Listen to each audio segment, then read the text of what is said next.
I was a boy, I used to believe my parents and believe my teachers and that you should have respect for your elders and betters, and that the men upstairs knew what they were doing. And I was taught that the more I would know, the further I would go. So I stayed in school, I got a degree, eventually got a teaching certificate, I went out to teach. And the first school I taught in, the principal was primarily concerned that the children did not step on the rose beds. And education seemed to be the furthest thing from his mind. I saw teachers and administrators that seemed incompetent, and I started to question some of these ideas I had. And as I looked around me, I saw a sign on the door that said, "Emergency exit, authorized personnel only." I wondered who'd written that.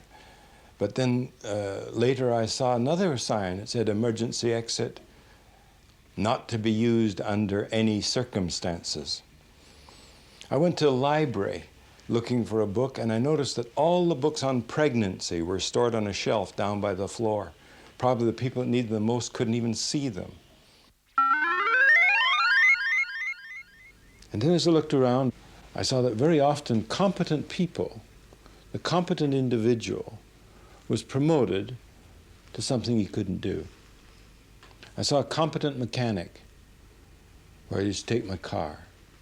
He was terrific. He was very responsible, very precise, knew exactly what he was doing, so they made him foreman. Now he's no longer fixing cars, and he's trying to manage the other mechanics. And he's very incompetent. He doesn't do this well. He's really a competent mechanic and an incompetent foreman. I also observed that a competent salesman, a man who was just terrific at dealing with people, with a great personality, very popular, well-liked, good at selling, personally. His sales were so good that they made him sales manager.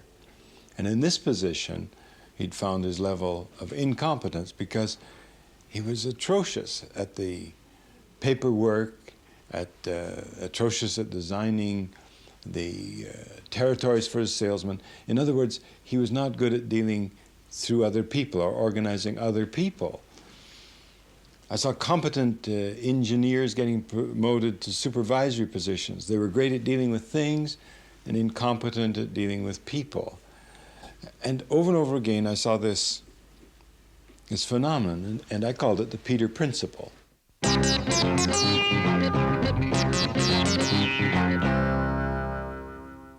The Peter principle states very simply that in any hierarchy, an employee tends to rise to his level of incompetence, and that's where he stays.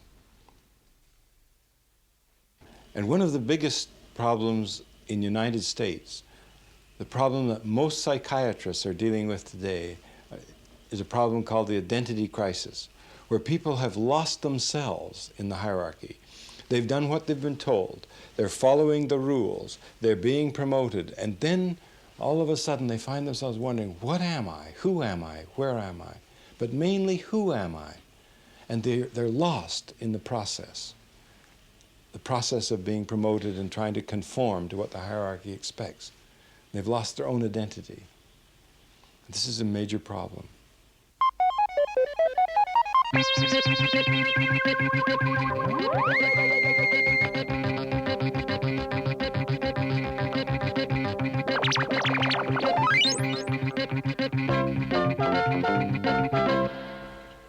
think I'd like to make it clear that I'm not saying people shouldn't accept promotions. Some people should. Some people enjoy power, enjoy authority, enjoy responsibility. And others find it a burden. It drags them down. It makes them feel that they're responsible for more than they should be. Any boss, manager, or chief executive who spends a lot of time reminiscing about the good old days, complaining about the quality of his employees, complaining that the competition is too strong and so on, is not really enjoying the challenge of that job.